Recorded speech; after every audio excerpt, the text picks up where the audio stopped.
नमस्कार. महाराष्ट्र राज्य उच्च व तंत्र शिक्षण विभाग व महाराष्ट्र माहिती तंत्रज्ञान सहायता केंद्र यांच्या संयुक्त विद्यमाने सुरू असणारा करिअर कट्टा या उपक्रमांतर्गत राष्ट्रीय व आंतरराष्ट्रीय स्तरावरील नोकरीच्या प्रशासकीय संधीची ओळख त्याची अखंड संवाद श्रृंखला माननीय तुषार शिंदे सर यांचे मी आजच्या सत्रात मनस्वी स्वागत करते. दर आठवड्याला सर आपल्याला काही ना काही नवीन शिकून जातात. विद्यार्थी मित्रांनो, सरांचा आजचा विषय smart and strategic preparation for civil service exam. याकरिता सर आज आपल्याला मार्गदर्शन करणार आहे. तर मी आजच्या सत्रात सरांचे व सर्व पदाधिकारी आणि शिक्षक वृंद यांचे सुद्धा स्वागत करते व सरांना विनंती करते की त्यांनी सत्राची सुरुवात करावी. Over to you sir. Thank you Sania आणि आपल्या सर्वांचं पुनश्च स्वागत. ह्यावेळेस आपण जो टॉपिक घेतलेला आहे त्याच्या पुढे जाताना मला जस्ट दोन गोष्टी आज सांगायचं वाटतात. Start with Ratan Tata and Albert Einstein. कारण कोणत्याही गोष्टीला आज जे आपण प्रिपरेशन करतोय करिअरसाठी, it is a very sensitive area, very critical phase, ज्या ठिकाणी तुम्हाला प्रयत्न तर लागतात, मेहनत लागते, पण त्यासोबत तुम्हाला मोटिवेशन लागतं. तर हे मोटिवेशन टिकून ठेवण्यासाठी बऱ्याचशा गोष्टींची उतार चढाव असतो. तर ह्या ठिकाणी मी अल्बर्ट आईन्स्टाईनचं एक वाक्य बोलायला मला आवडेल. खूप शांतपणे आणि विचार याच्यावर कराल. Imagination is more important than the knowledge. Imagination is more important than the knowledge because knowledge is limited. Knowledge is limited, but imagination encircle the world. Okay, I repeat again. Imagination is more important than knowledge because knowledge is limited, but imagination encircle the world. तर मित्रांनो, तुम्ही तयारी करत असताना याचं एक वेगळं महत्व आहे. नॉलेज तर प्रत्येकाकडे आहे, पण त्याचा वापर करत असताना तुम्ही आपल्या इमॅजिनेशनचा कसा वापर करता याला खूप महत्व आहे. सेम थिंग, याचं उत्तर मला आणखीन असं का द्यावं असं वाटतं, कारण नॉलेज तुम्ही बघत असाल की एखादा खूप हुशार विद्यार्थी असतो आणि परीक्षा पास होत नाही, बरोबर. एखादा खूप हुशार विद्यार्थी असतो पण जीवनामध्ये सक्सेस होत नाही, तुम्ही बरेचसं बघत असाल. पण एखादा साधारण विद्यार्थी असतो पण तो सक्सेस होतो किंवा तो एक्झाम मध्ये पास होतो, कारण he has utilize the power of knowledge also, hard work also आणि इमॅजिनेशन. कारण कुठे कोणत्या गोष्टीचा वापर होतो हे comes under the imagination. Okay, that is one thing. Second thing मित्रांनो, रतन टाटाचं एक वाक्य मला आवडलं सांगायला की I make the choice, I make the decision, I make the decision rather than whether it is right or wrong. If it is wrong, I make it right.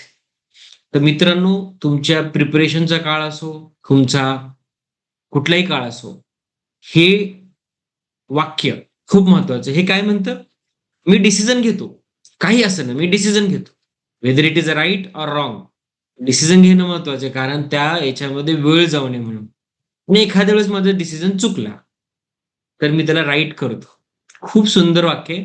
आणि मित्रांनो, ह्या दोन्ही गोष्टींचा वापर तुम्हाला तुमच्या करिअरमध्ये सुरुवातीला तर होतोच, पण तुमच्या पर्सनल लाईफमध्ये, तुमच्या येणाऱ्या लाईफमध्ये, तुमच्या येणाऱ्या तुमच्या करिअरमध्ये ह्या क्षणोक्षणी ह्या गोष्टीचा उपयोग होतो मित्रांनो. तर मित्रांनो, आपण आता सुरुवात करूया आपल्या तयारीसाठी, प्रिपरेशनच्या ह्या मॅटरमध्ये. तर मित्रांनो, सिव्हिल सर्व्हिस जी तयारी आहे, it is a heart of the preparation, it is a mother of all examination आहे. तर याच्यावर आपण जाऊया.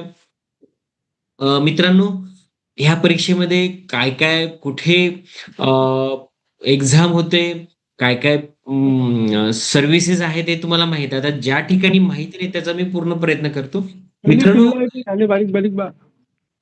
ह्या ह्याच्यामध्ये 22 ते 23 सर्व्हिसेस असतात मित्रांनो. त्याच्यामध्ये जे तुम्हाला माहिती नसतील, Indian audit and account services, याच्यामध्ये रेल्वेमध्ये 4 सर्व्हिसेस असतात मित्रांनो, personal service, account service, traffic service, RPF, railway protection force. नंतर त्याच्यामध्ये डॅनिक्स असतं मित्रांनो, Delhi, Andaman Nicobar, India civil services. आणि पोलीस सर्व्हिस ही ग्रुप बी मध्ये असतं. याच्यामध्ये तुम्ही ग्रुप बी मध्ये जाता तर युनियन टेरिटरीमध्ये पोस्टिंग होते मित्रांनो. आणि after 15 year of service you get IAS आणि IPS.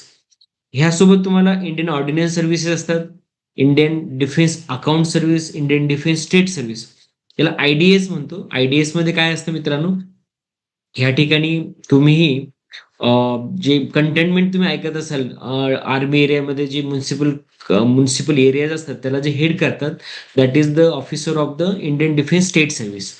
ओके मित्रांनो. त्याच्यानंतर एक महत्वाचं आहे इंडियन फॉरेन सर्व्हिस. बऱ्याच मित्रांना वाटतं की इंडियन फॉरेन सर्व्हिसमध्ये थोडं हे करतात, पण ज्यांना पॉलिसीपेक्षा फील्डपेक्षा तुम्हाला इंटरनॅशनल लेवलला काम करण्याची इच्छा असेल, they would like to go for the Indian foreign service. Okay. तर मी ह्या ठिकाणी आता नॉर्मल रुटीन सांगण्याचा प्रयत्न करत नाही. I would like to tell the other things which are not not known. ह्याच्यामध्ये प्रिलिम्स याच्यावर आपण बघितलेलं आहे. प्रिलिम्समध्ये काय काय आहे त्याच्यावर आपण डिटेल घेणार आहोत. मेन्समध्ये डिस्क्रिप्टिव्ह आहे, त्याच्यामध्ये कसं राहणार. आपण इंटरव्ह्यूच्या वेळेस खूप सुंदर बघणार आहोत मित्रांनो. इंटरव्ह्यूमध्ये काय होतं, कसे क्वेश्चन विचारले जातात, that would be very interesting. Okay. Then second आहे इलिजिबिलिटी काय आहे. 21 to 32 इयर प्लस 3 वर्ष ओबीसी साठी, 5 इयर SC ST साठी हे आहे. म्हणजे SC ST candidate up to 37 year he can give the exam. Education qualification is a graduate. आणि within the that time attempt किती असतील याच्यावरती आहेत. जनरल कॅटेगरीसाठी 6, ओबीसी साठी 9 अटेम्प्ट आणि अप टू 37 इयर SC साठी अनलिमिटेड म्हणू आपण, अराउंड 16 अटेम्प्ट होतात त्याला. ओके मित्रांनो. मित्रांनो, आज मी तुम्हाला बोलत असताना yesterday I had gone for the mock interview for the UPSC civil service कॅन्डिडेटसाठी, जे आता इंटरव्ह्यू देत आहेत त्या मुलांचे इंटरव्ह्यू चालत होते. त्यांच्यासोबत मी प्रिलिमिनरी एक्झामच्या बाबतीत बरंच डिस्कस केलं.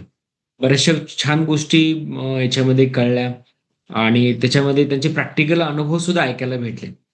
तर जनरल स्टडीचे जे क्वेश्चन आहेत आणि सीसॅट, पहिल्यांदा कसं होतं की तयारी केली ती पास व्हायचं, तर it is not like that. आता जनरल स्टडीजमध्ये 100 क्वेश्चन आहेत, 2 तासाचा पेपर असतो मित्रांनो. अराउंड 100 मल्टिप्लाय टू म्हणजे 200 मार्क, म्हणजे 100 क्वेश्चन आहेत, मार्क्स 200 म्हणू किंवा 100च हे. आणि सीसॅट मध्ये 80 क्वेश्चन आहेत, 2 तासाचा पेपर आहे मित्रांनो. आणि आउट ऑफ म्हणजे याच्यामध्ये जे मार्क आहेत त्याला 66 marks is it required for this one. Negative marking जसं सांगितलं 1/3 मार्क सगळ्या याच्यामध्ये आहे मित्रांनो. मित्रांनो, आज जसं मी बोललो तुम्हाला की जे candidate who qualified the mains आणि अपिअरिंग फॉर द इंटरव्ह्यू त्यांच्यासोबत मी डिस्कस करत होतो मित्रांनो. Now CSAT is becoming very tough. पहिलं जसं होतं की क्वालिफाईंग आहे, तर गेल्या 2-4 वर्षामध्ये इट वॉज व्हेरी डिफिकल्ट झालंय. आणि 66 सुद्धा कट ऑफ होत नाही. इव्हन कॅन्डिडेट जे पास होत आहेत, 66 म्हणजे it is a not a 66 question मित्रांनो, इट इज अ 28 क्वेश्चन्स. म्हणजे 28 क्वेश्चन सुद्धा राईट आउट ऑफ 88 होत नाहीयेत. That is a kind of toughness which is getting to the candidates मित्रांनो. आणि चांगल्या चांगल्या कॉलेजच्या मुलांना सीसॅट टफ जाते. तर आपलं बरेचसं बोलणं डिस्कस झालं तर तुम्हाला आठवत असेल की ह्या वेळेस की रुरल बॅकग्राऊंडच्याच मुलांना टफनेस असतो असं नाहीये. ह्या ठिकाणी आता चांगल्या चांगल्या कॉलेजच्या मुलांना सुद्धा हे टफनेस आलंय. आणि it is pattern may be changing every year. 2020 पासून इट इज गेटिंग टफ. आणि 24 मध्ये थोडा पेपर निघला होता. 25चा 25चा अगेन थोडासा डिफरंट हे टफ झाला. ओके. आणि it may go in tough. Okay. General स्टडीजसाठी 80 to 85 मार्क्स क्वालिफाईंग लागत आहेत. जनरल कॅन्डिडेटसाठी कॅटेगरीमध्ये 70-75 GS मध्ये लागतात मित्रांनो. General just I am just giving information. पण मित्रांनो, ज्या ठिकाणी तुम्हाला काही डाऊट येत असेल, तुम्ही please put up in the chatbot. त्याच्यामध्ये आपण डिस्कस करू ह्या विषयावरती. आणि we will go in depth now. मित्रांनो, प्रिलिमिनरी एक्झामचा सिलेबस आहे. आपण जसं बोललोय की प्रत्येक एरिया याच्यामध्ये मोठा मोठा मोठा तुम्ही बघितलं असेल की हिस्ट्री, जिओग्राफी जे आपण बँकिंग असो किंवा रेल्वे असो किंवा स्टेट सर्व्हिस असो, मोर ऑरलेस सगळ्यांचा सेम सिलेबस असतो, पण फरक एवढा आहे, युपीएससी मध्ये आता अगोदर कसं वन लाईन क्वेश्चन जी होती ती आता एंड होत चाललाय त्याचा. आता सगळे question 1 2 3 right, out of 4 2 3 4 right और 1 3 4 राईट, अशा प्रकारची क्वेश्चन फॅक्च्युअल मध्ये जास्त जात आहेत.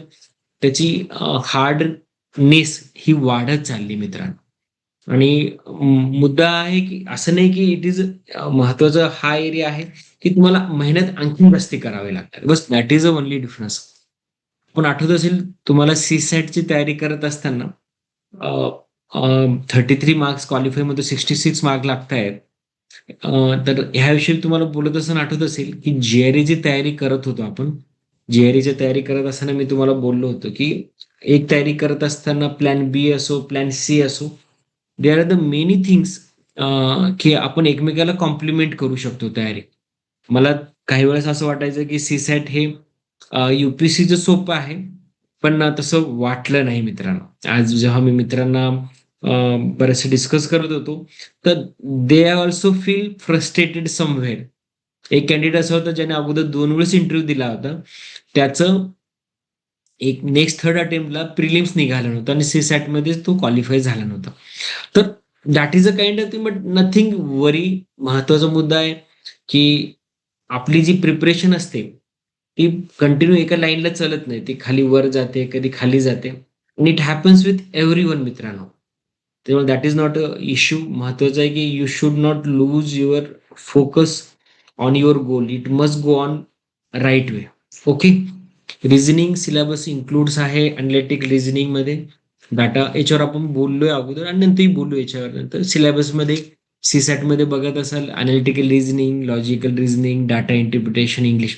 मित्रांनो तुम्ही सेम बघाल की आपण जे डिस्कस केले जीआरई मध्ये, नंतर आपण Maharashtra CET common entrance test MBA, then again common admission test CAT for I M, आणि जीमॅट फॉर द वर्ल्ड लेवलच्या एमबीए साठी, किंवा बँकिंग मध्ये सुद्धा मित्रांनो ऑल आर सेम. तुम्ही एकाची तयारी जर तुम्ही मदर ऑफ ऑल एक्झामची सिव्हिल सर्व्हिस तयारी जर केली, तुम्ही कुठल्या एक्झाम मध्ये जाऊन बसू शकता आणि you can solve the paper. Criteria मी तुम्हाला सगळ्यांना एकच सांगत असतो, वीकली एक्झाम द्या आणि त्याला क्वेश्चन जे चुकले त्याला अनालाइज करा. तुमचा फ्लो सेम राहू द्या, चुकू देऊ नका. तुमची जी कमिटमेंट आहे त्याला खालीवर होऊ देऊ नका. Maintain momentum. जसं मी तुम्हाला म्हटलं, तुमचं मोटिवेशन हे कंटिन्यू गरजेचं आहे. आणि दॅट इज अ रिझन मी जेव्हा सुरुवातीला करतो मी तुम्हाला प्रयत्न करत असतो की तुम्हाला मोटिवेशन कसं कंटिन्यू राहावं, तुमचं इन्स्पिरेशन कसं वाढावं. That is the reason I put up the 2 statement of Ratan Tata and Albert Einstein. Okay. Will go ahead. मित्रांनो, मला तुम्हाला एकच सांगायचं, आपण हे प्रिलिम जरी झाल्यानंतर will go for the question answer session जे तुमचे आहेत त्याच्यावरती स्टडी डिस्कस करूया. मित्रांनो, coming back to the prelims, don't take more than 1 book to any topic. मी जे तुम्हाला सगळ्यांना सांगत आलं असेल, तुम्हाला आता माझं आपण पुन्हा पुन्हा पुन्हा तुमच्या डोक्यामध्ये आता फिट बसला असणार, सर आता खूप हे करतात, पुन्हा पुन्हा बोलतायत. आय होप त्याचा फायदा तुम्हाला हा होईल की तुमच्या डोक्यात दुसरं काही येणार नाही. सरांनीही बोललेलं आहे, माणूस काय होतं एकदा बोलल्यानंतर विसरून जात. आपलं हे कंटिन्यू एका एक्झाम नंतर दुसरी एक्झाम, त्याच्यामुळे तुमच्या डोक्यात बसणार आहे. आपल्याला 2 पुस्तक नकोय. व्हाईल प्रिपेरिंग और सिलेक्टिंग द बुक्स, तुमचं बुक्सची अशी तयारी ठेवा की सेम प्रिलिम्सचं बुक आणि मेन्सचं बुक सेम असलं पाहिजे. त्याचा फायदा असा होतो, तुम्ही प्रिलिम्स वाचला याचा अर्थ डायरेक्टली तुम्हाला मेन्सची सुद्धा पुस्तकांची तयारी होते. आणि मला तुम्हाला सगळ्यांना एकच सांगायचं, प्रिलिम्सच्या अगोदर 1 महिना तुम्ही एक्सक्लुसिव्हली प्रिलिमला करा. त्याच्या अगोदर तुम्ही प्रिलिम तयारी करताय ना, तर वीकली एखादा पेपर सॉल्व्ह करत चला. मेन्सचा सुद्धा, मेन्स म्हणजे रायटिंग प्रॅक्टिस होते. तुम्ही एकदम प्रिलिम मधनं मेन्स मध्ये जाताना उडी मारता, ते ट्रान्झिशनला वेळ लागतो मित्रांनो, बरोबर. कारण तुम्ही प्रिलिम तयारी करत असताना जर म्हटला की नाही आता मला मेन्सची तयारीला मी आता जाऊन आता लिहिणार, मित्रांनो होत नाही. It takes a 15 days. तुम्ही पहिला पेपर लिहिणार, तुम्हाला बोर होणार, हात दुखणार, तुमचे बोट दुखणार. अरे मी कसं लिहू. प्रिलिम मध्ये तुम्ही काय करता, गोल करता ना, हाताला सवय नाही तुमच्या. तुम्ही आता 6 महिने प्रिलिम तयारी केली आणि 7व्या महिन्यात म्हटलं आता जाणार आणि मी लिहिणार, नाही होणार मित्रांनो. तुमचं माइंडच कॅल्क्युलेट नाही करणार, कारण तुमची बोट, तुमचं माइंड आणि तुमचे डोळे तिन्ही लिंक करत नाही, तर वेळ लागतो मित्रांनो. त्याच्यामुळे प्रिलिम्स मेन्स आणि इंटरव्ह्यू याला वेगळं करू नका. Are you getting my point? समजतं? आय होप तुम्हाला समजत असावं. प्रिलिमची 5 महिने तयारी करत असताना साइड बाय साइड 10 दिवसामध्ये, 7 दिवसामध्ये, 15 दिवसामध्ये एखादा पेपर लिहा 3 तासाचा. तोपर्यंत त्याला हे करा. म्हणजे माइंडमध्ये येत राहील. Don't do devoted time. पण रायटिंग करा. तुम्ही त्या प्रिलिमच्याच अभ्यासावरती रायटिंग करा.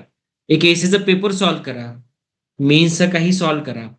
आता तुम्ही म्हणाल सर तुम्ही म्हणताय, आणखी तुम्हाला सांगतो इंटरव्ह्यूची तयारी सुद्धा सोबत करायची. कशी?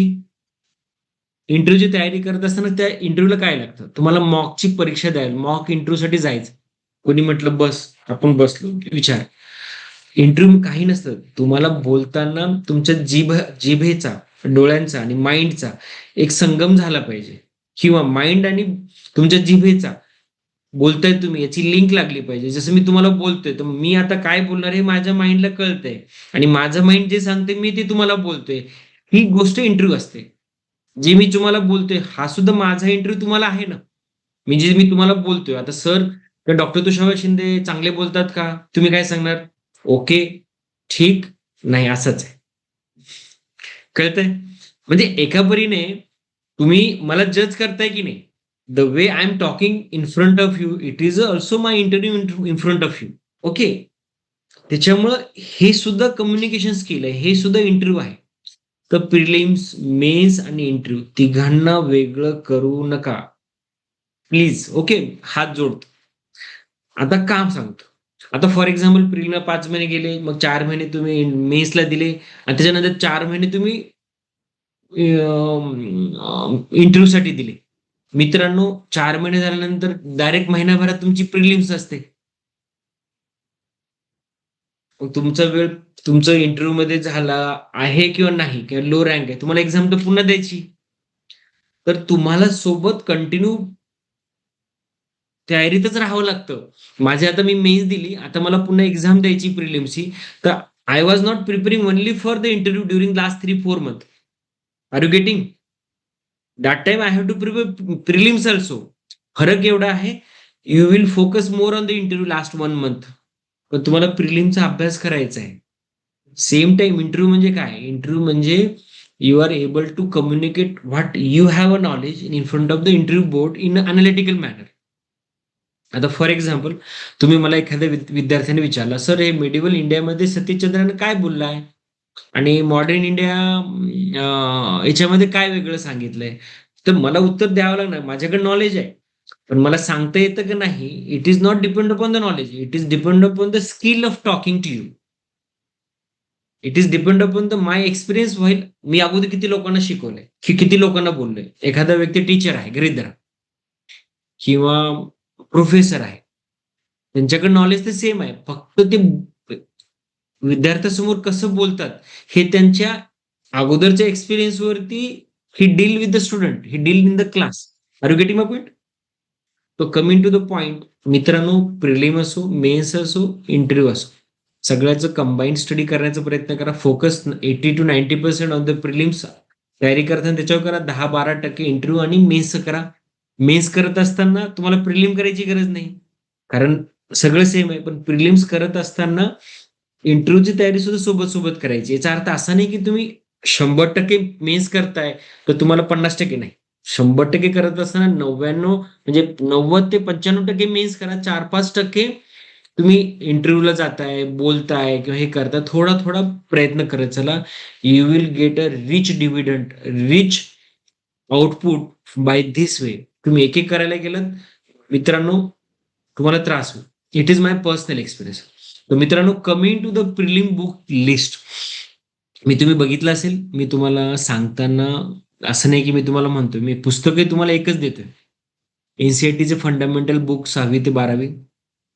एन्शियंटमध्ये आर एस शर्मा असेल, मेडिवलमध्ये सतीशचंद्र असेल, मॉडर्न इंडियामध्ये स्पेक्ट्रम आहे. मित्रांनो, जी बोलते याचा अर्थ असं वाचायचं म्हणून नाही, ते पाठ झालं पाहिजे, रायटिंग स्पीड झाली पाहिजे, मॅक्झिमम एमसीक्यू सॉल्व्ह झाले पाहिजे. ओके. जिओग्राफीमध्ये एनसीईआरटीचे पुस्तक वाचा. Certificate physical and human geography, GC long, खूप बोरिंग पुस्तक आहे पण वाचावं लागणार. ऑक्सफर्ड ॲटलास आहे, ते खूप मजेदार आहे. ज्यांचं जिओग्राफी ऑप्शन आहे त्यांना खूप मजा येईल. क्वालिटीमध्ये एनसीईआरटीचे पुस्तक नक्की वाचा मित्रांनो, खूप मजेदार पुस्तक आहे. म्हणजे तुम्हाला युपीएससी पुस्तक वाचावेच वाटणार नाही, एनसीईआरटीची पुस्तक वाचावेच वाटतील. They are very enriching and तुम्हाला समजायला आणि वाचायला एन्जॉयबल वाटेल. ओके. इंडियन पॉलिटीमध्ये लक्ष्मीकांतचं पुस्तक बेस्ट पुस्तक आहे मित्र. ओके. इकॉनॉमी एनसीईआरटीचं पुस्तक इकॉनॉमी रमेश सिंग यांचं खूप छान आहे. इन्व्हायरमेंटचं शंकर नोट्स असतील किंवा कोणाचे तुम्हाला जे आवडतं ते बघा. आर्ट अँड कल्चरमध्ये Nitin Singhania that kind of books are good. मित्रांनो, प्रिव्हियस इयरची क्वेश्चन पेपर ते तुम्ही दर वीकली सॉल्व्ह करा आणि बसताना टीव्ही बघत असाल, कुठे बसत असाल तर सॉल्व्ह करत चालायची एमसीक्यू. कमीत कमी तुम्ही 2-5 हजार तरी क्वेश्चन सॉल्व्ह झाले पाहिजेत. एवढी तयारी करावी लागेल. हा, Sanika Dhengre, right. This is a very common आणि very important question. Common mistake student make in UPSC prelims. Sanika आणि बाकी मित्रांनो लक्षात घ्या, पहिला प्रॉब्लेम काय येतो मित्रांनो, प्रिलिम्स मध्ये सगळेजण वाचतात. मी एक पुस्तक वाचलं, मी 2 पुस्तक वाचले, मी वाचलात आणि त्याला विचारलं ना, वरती बघणार. Are you getting my point? वाचलं म्हणजे अभ्यास नाही. मी तुम्हाला सांगतो, मी 9वी 10वी पर्यंत, मध्य 10वी पर्यंत मी पुस्तक वाचायचो. म्हणजे अरे लय अभ्यास करायचो, असं वाटायचं खूप अभ्यास केला. मार्क किती? 40%, 45%, 46. लय झाले 49%. कारण वाचायचो ना आपण. वाचल्यानंतर मार्क कसे ना. माझा एक मित्र होता, मित्र नाही, मित्र मैत्रिणी, खूप अभ्यास, हुशार हुशार मित्र मैत्रीण होते. ते ना स्वाध्याय मला वाचायचे. मी तुम्हाला हे कुठेतरी सांगितलं असेल. तर ते लपून लपून वाचायचे आणि ते पाठ करायचे. पॉइंट पॉइंट पॉइंट पाठ करायचे. मग एखादं असं लपून आपण सांगायचे नाही ते. आपण म्हणतो नॉर्थ इंडिया असं काहीतरी, आपल्या शहरात सुद्धा आपले बाजूचे मुलं सुद्धा काही सांगत नाही. याला सुद्धा पॉलिटिक्स म्हणतात. ओके.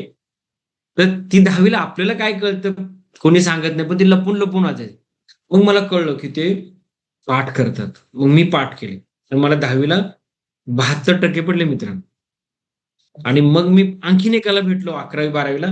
तो एक एक शब्द पाठ करायचा. तर मला 91 पर्सेंटाईल पडलं बायोलॉजी, केमिस्ट्री आणि फिजिक्समध्ये.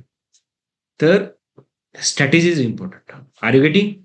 आपला जो मुद्दा सगळ्यांना सांगायचा आहे, दॅट इज द स्ट्रॅटेजी. माझं काही तुम्हाला काही, मी जे सांगतोय ना ते तुम्हाला गुगल बाबा, चाट बाबा, परप्लेक्सी बाटा सगळं देणार. मी जे तुम्हाला सांगतोय that is the real mistakes, किंवा कुठं तुम्हाला भावनिक एक इमोशनल टच देऊन तुम्हाला सांगण्याचा प्रयत्न करतो. तर what are the common mistake? पहिला मुद्दा, नुसतं वाचायचं नाही. वाचत असताना नोट्स काढा. आता गृहीत धरा तुम्ही, आता सानिकानं काय वाचलं असेल, गृहीत धरा आता आपण, तुम्ही 1942चा उठाव. आता 42चा उठाव, तर 42 मध्ये कुठे कुठे दंगे झाले, काय काय झालं, हे तुम्हाला, हे कॉमन होतं. हे परीक्षेत विचारतात. परीक्षेत काय विचारतात? अँग्लो इंडियन वार, पहिला, दुसरा, तिसरा अँग्लो इंडियन वार कुठला? मग 1875चा एक वार आहे, अँग्लो मराठा वार. मग 1903चा एक आहे, 1917चा आहे, जे थर्ड मराठा वार मध्ये सगळं मराठा उडाले. ओके. मग त्याच्यामध्ये आणखीन हे तुम्हाला सांगता आलं पाहिजे. मग आता तुम्हाला आरटीआय बाबतीत विचारलं, तर आरटीआयचे 18 पॉईंट तुम्हाला सांगता आले पाहिजे, पाठच पाहिजे. तुम्ही ते वाचून पाठ होत नाही मित्रांनो, लिहून पाठ करा किंवा त्याला पुन्हा पुन्हा रिवाइज करा किंवा नोट्स बनवा. That is called the study. मग आता तुम्ही स्टडी केली, पण स्टडी केल्यानंतर प्रॅक्टिस नाही केली तर कसं होणार? तुम्हाला एमसीक्यू सॉल्व्ह करावे लागतील ना मित्रांनो. मी म्हणतो तुम्ही 5 ते 10,000 एमसीक्यू सॉल्व्ह करा. किती? तुम्हाला जर एमपीएससी पास करायची, युपीएससी 5,000 तरी करा. मग तुमचा तो कॉन्फिडन्स वाढेल. आता फॉर एक्झाम्पल, आता कोणी असं व्हायलिन वाजवतंय, काहीतरी वाजवतंय, बॅटिंग करते कोणीतरी, त्याला काही अशी बॅटिंग करायला असं कोणी करू शकतं का? आता मला कोणी सांगितलं सचिन तेंडुलकर जरी आले आणि अशी बॅटिंग करा, मी करू शकणार नाही. एक तर तो बॉल तरी मरेल, नाही तर मी तरी मरेल. ओके. कारण प्रॅक्टिसच नाही ना. तर बॉल मारत असताना कसा मारायचा हे काही सांगण्यात येईल का? प्रॅक्टिस करावी लागेल की नाही? सेम वे तुम्हाला जर कॉन्फिडन्स यायचा असेल, एक्झाम हॉलमध्ये त्या मिस्टेक करायच्या नसतील, तर तुम्हाला 5,000 क्वेश्चन सॉल्व्ह करावे लागतील. आता हे थोडं मी जास्त हवेत सांगतोय. तुम्ही 2,000 करा, 3,000 करा, जमलं तर 7,000 करा. पण तुम्हाला जेवढं तुम्ही मेहनत कराल, आता नुसतं क्वेश्चन सॉल्व्ह नाही करायचे. क्वेश्चन सॉल्व्हचं प्रमाण 10 ते 20% पाहिजे. 80% तुम्हाला अभ्यास करायचा आहे.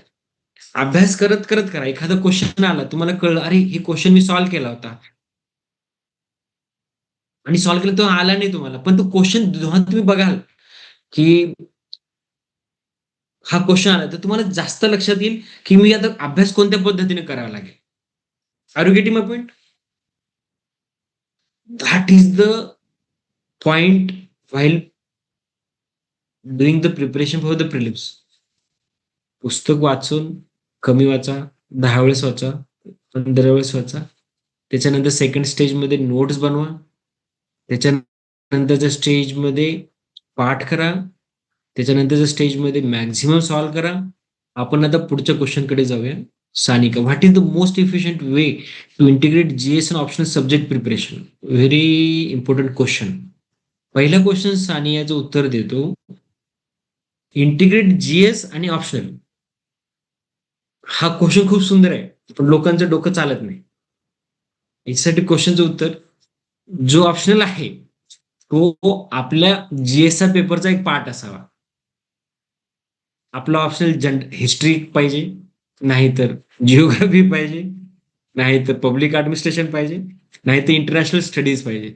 याच्यापैकी एक असेल तर तुमचा बराचसा पार्ट कव्हर होतो मित्रांनो. तुमचं इव्हन एसी सुद्धा कव्हर होतं. आता समजा तुमचं फिजिक्स असेल तर तुम्हाला पुन्हा वाचावं लागतं. हिस्ट्री वाचला तरी तुमचा ऑप्शन तयार होतो. ऑप्शन वाचला तरी हिस्ट्री, कल्चर, सोसायटी सगळं कव्हर होतं.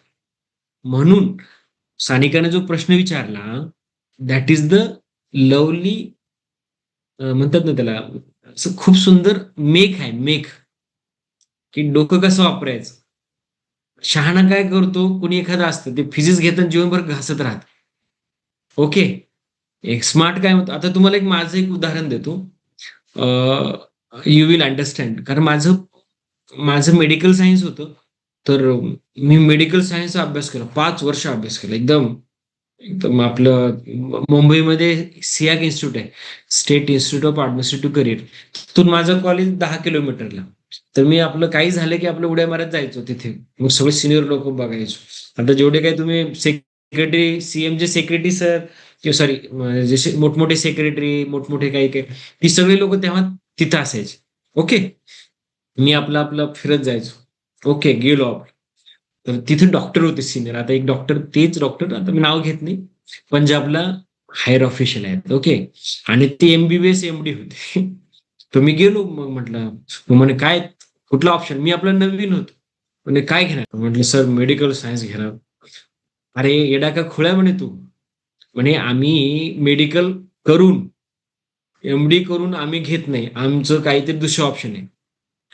म्हणजे तू काय काय काय बोलले, मला समजून घ्यायचं काय काय बोलले. ओके, तर ते मग मला कळलं की आपलं कुठेतरी चुकतंय. मग मी त्या दिवशी मेडिकल सायन्स हा ऑप्शन सोडला आणि त्याच दिवशी पब्लिक ऍडमिनिस्ट्रेशन घेतलं. आणि पब्लिक ऍडमिनिस्ट्रेशन फायदा काय झाला, माझं पॉलिटी कव्हर होतं, माझं इंटरनॅशनलचं थोडं पार्ट कव्हर होतं, माझं थोडा थोडा. पण त्याच्यापेक्षा छान ऑप्शन कुठला आहे, हिस्ट्री एक छान ऑप्शन आहे. इंटरनॅशनल रिलेशन सुद्धा खूप छान ऑप्शन आहे. कारण इंटरनॅशनल रिलेशन मध्ये पॉलिटी कव्हर होतं, ऍडमिन कव्हर होतं, इंटरनॅशनल रिलेशन कव्हर होतं, करंट अफेअर कव्हर. बरोबर. तर मुद्दा कळला मित्रांनो. माझ्या ज्या चुका झाल्या किंवा माझ्यातनं काय तुम्हाला शिकता येईल मी ते सांगण्याचा प्रयत्न करतो. म्हणजे I am trying to link my real life experience with you. Okay, Payal यांचे 2 साधे प्रश्न आहेत. सॉरी, माझे 2 प्रश्न आहेत. प्रिलिम्स मध्ये निगेटिव्ह मार्किंग टाळण्यासाठी काय करावे? प्रिलिम्स मॉक टेस्ट कधी किती द्याव्यात? पायल, एक लक्षात घ्या, निगेटिव्ह मार्किंग टाळण्यासाठी काय करावं. पहिला मुद्दा असा आहे की निगेटिव्ह मार्किंग मध्ये, पहिल्यांदा तुम्हाला निगेटिव्ह मार्किंग मध्ये फसायचं नसेल तर जास्तीत जास्त क्वेश्चन आन्सर सॉल्व्ह करायचे. पहिला मुद्दा, जसं मी तुम्हाला बोललो, 2000, 3000, 4000 जेवढे काही क्वेश्चन आहेत, म्हणजे हजार म्हणजे असं नाहीये, तुम्ही जितके क्वेश्चन आन्सर द्याल, म्हणजे मॉक टेस्ट द्याल, पण त्याच्यासोबत साईड बाय साईड करा.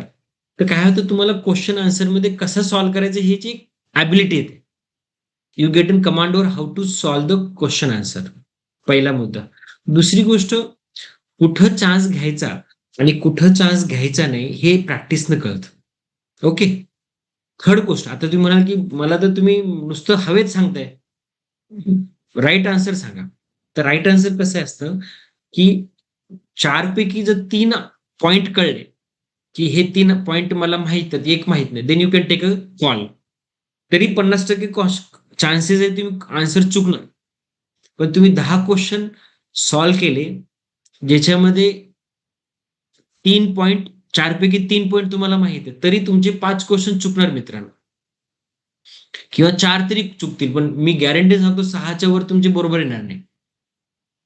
पण चान्सेस 50-50 आहेत. तर ज्या क्वेश्चन मध्ये 1, 2, 3, 4 पैकी 3 तुमचे माहित असतील, तर you can take a call for the fourth for attempting the question. Okay. जर 4 पैकी 2च माहित आहेत, हात नका लावू, राम राम करून पुढे चला. Okay, clear? टेन्शन देत नाही ना तुम्हाला लोकांना?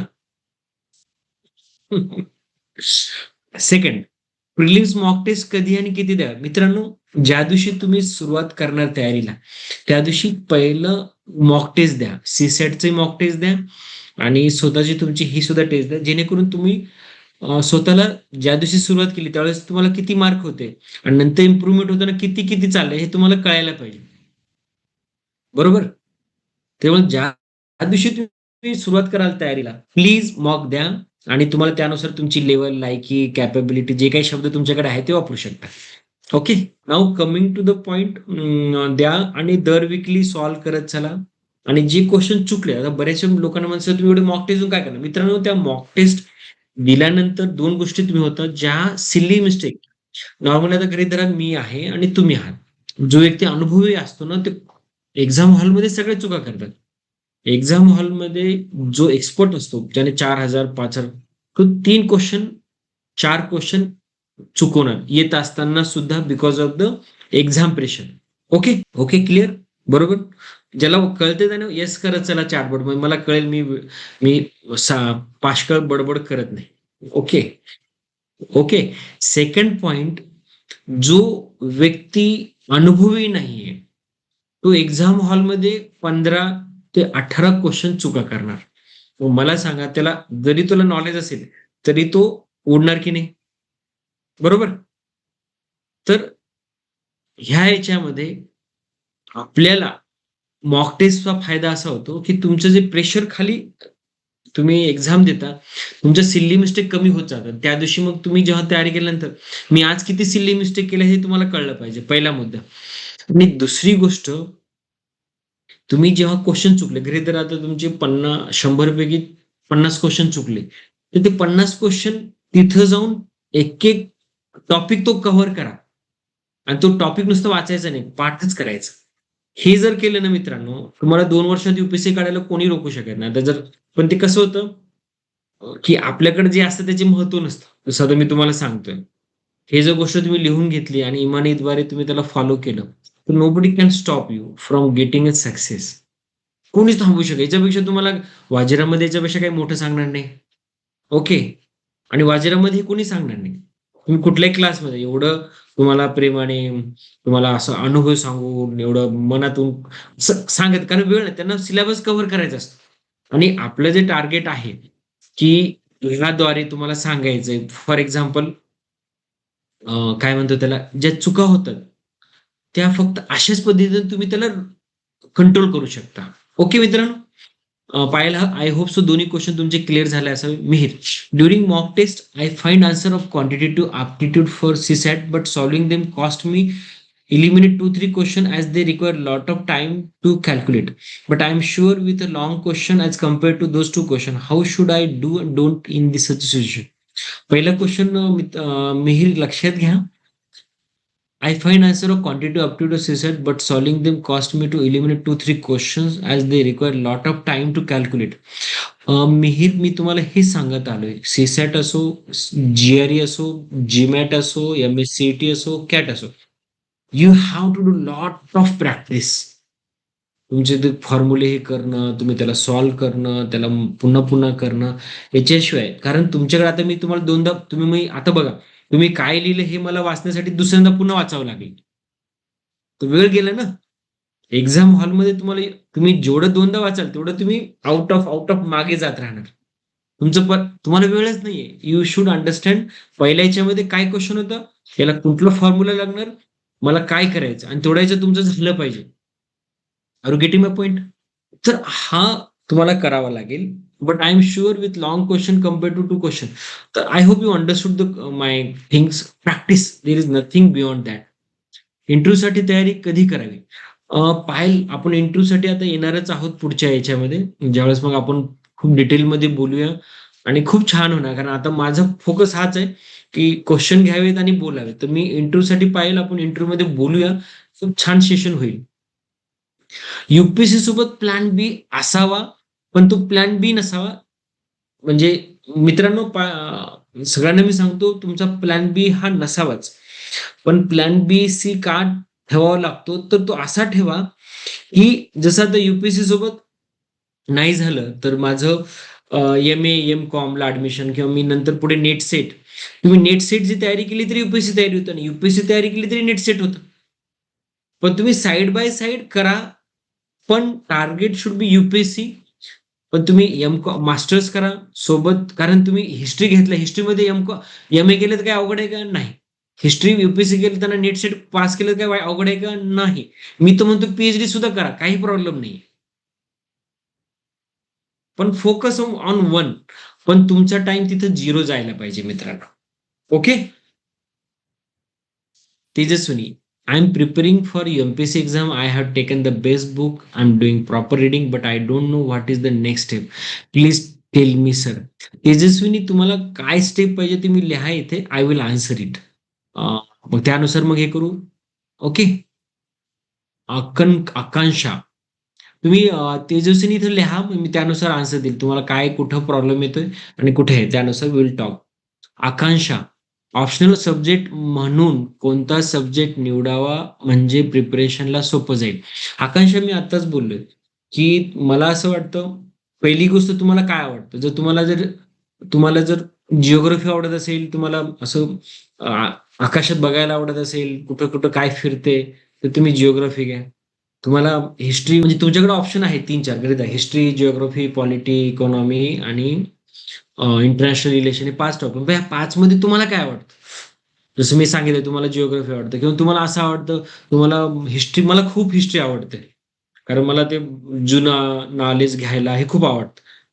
आणि ते कोण कुठं होतं, मग कोणाचं किती काय होतं, मग किती रुपये होते त्यांच्याकडे, किती जागीरदारी, मला हे ऐकायला, म्हणून मी हिस्ट्री घेतलास. तर तुम्हाला काय आवडतं? आकांक्षा, यू टेक अ कॉल. पण जे ऑप्शनल मध्ये पेपर आहेत ते घेतलं तर तुम्हाला युपीएससीला फायदा होईल, टाइम वाचेल.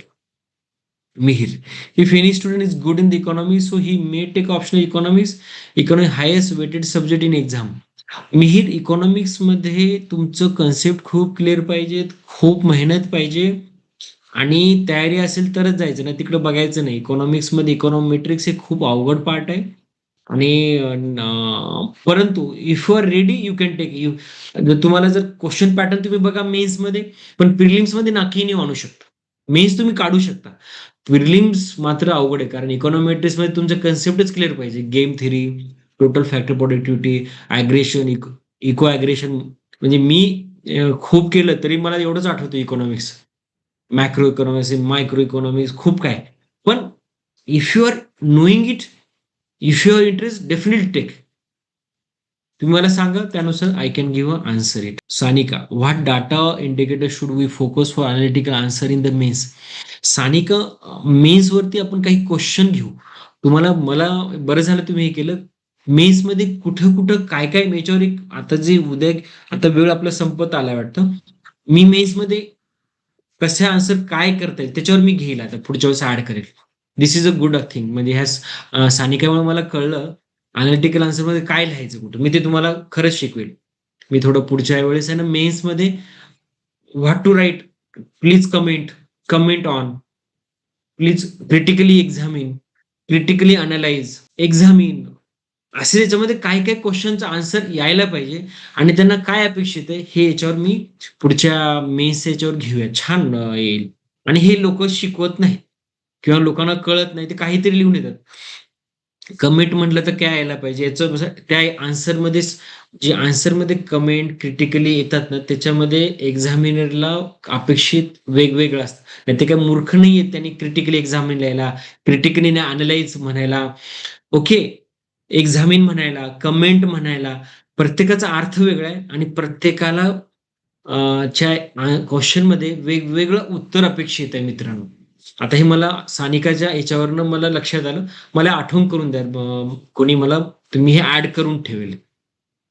Okay, me thank you. Tejaswini, I don't know the complete process of becoming a DYSP, but I am completing my studies. I don't know how the interview is, where is held, what the process is. Tejaswini, please understand that don't worry about the process. You just start. तुम्ही रस्ता खूप लांब आहे हे म्हणून आपण tension घेण्यापेक्षा पाऊल टाक. सगळ्यात महत्वाचं जे मी तुम्हाला सगळ्यांना एक सांगत असतो मित्रांनो, की don't worry. That is the purpose of I am trying to motivate you all, की हे करा ते करा. मित्रांनो, रस्ता किती मोठा असू द्या, पहाड किती मोठा असू द्या, प्रॉब्लेम किती मोठा असू, सुरुवात करा. घाबरू नका, प्लीज करा. मी तुम्हाला एक गोष्ट सांगतो, आज मी एक वाक्य ऐकलं तेच मी तुम्हाला सांगतोय, जे मी खूप जुनं ऐकलं पण ते आज म्हणतो. मित्रांनो, तुमच्याकडे जर डिटर्मिनेशन आहे, तुमच्याकडं हार्डवर्किंग आहे, क्वालिटी आहे, तुमच्याकडे निश्चय असेल, दृढ निश्चय असेल, तुमच्याकडे स्वप्न बघण्याची ताकद असेल, त्या स्वप्नावरती कठोर रीतीने उभं राहण्याची तुमची जिद्द असेल आणि तुम्हाला तुमचं गोल क्लिअर असेल ना मित्रांनो, तुमच्यामध्ये जर ट्रस्टवर्दीनेस असेल, तुम्ही जेन्युइन असाल, ह्या जगामध्ये तुम्हाला कोणीच थांबवू शकत नाही तुमच्या गोलपासनं मिळवण्यापासनं. एवढं एक लक्षात ठेवा.